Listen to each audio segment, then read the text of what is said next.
In this lecture, we are going to talk about speciation.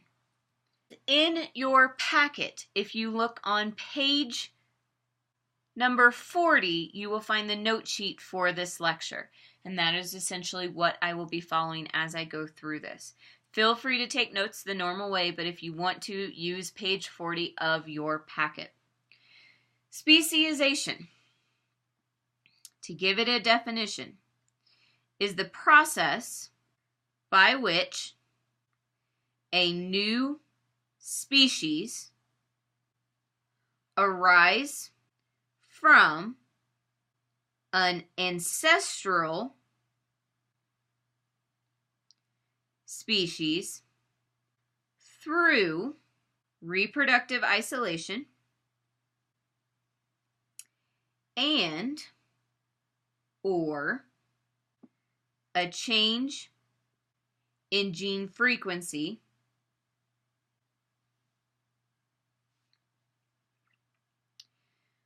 within the population due to new environmental factors and natural selection. Speciation typically occurs from a natural selective force. Most of the time it's going to be through one of the 7 different reproductive isolation methods that we talked about. However, it can also arise from new environmental factors that are driving one specific variation or something within that species, driving it to change. And so that gene frequencies or allele frequencies change within that population. If this population is split, you can essentially create over time 2 very different species. They will still be closely related for a good chunk of time, but you will take a population and split it into 2 different species that will be unique in their own right.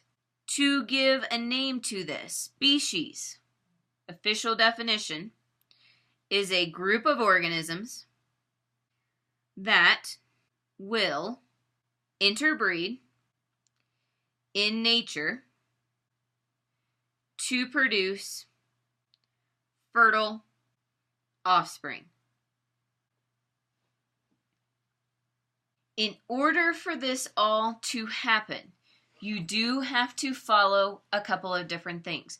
You do have certain steps that have to happen. So you have steps to becoming a new species. First step has to do with population. Population, just to give this a definition, are members of one species in an area. This population can do the following. A, it can mate in natural conditions. B, you have to be able to produce fertile offspring. Nobody can be sterile. And C, you are reproductively isolated from other species.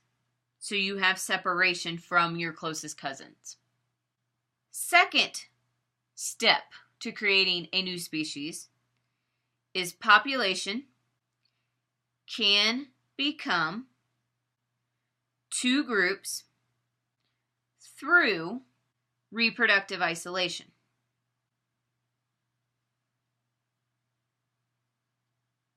This could be through mechanical isolation. It could be through seasonal isolation or temporal. It could be through geological isolation, one of the reproductive isolations that we talked about.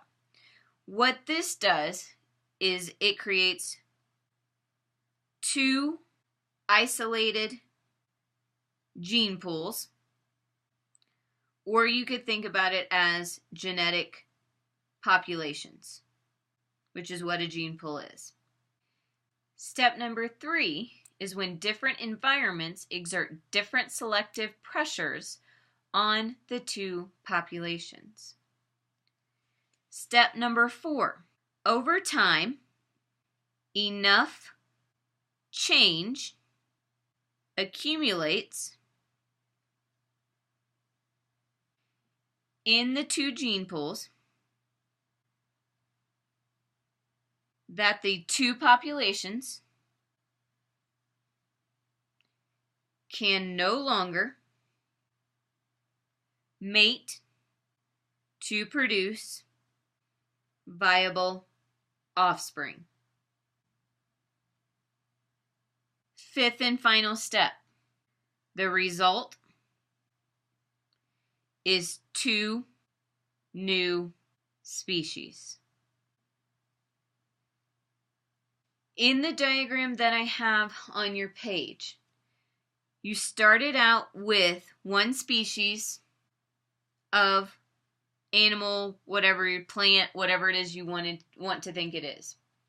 Over time, you get this population, 2 different populations coming out of it, but you are going to have some overlap within this. So say that's this population, and then this is this population.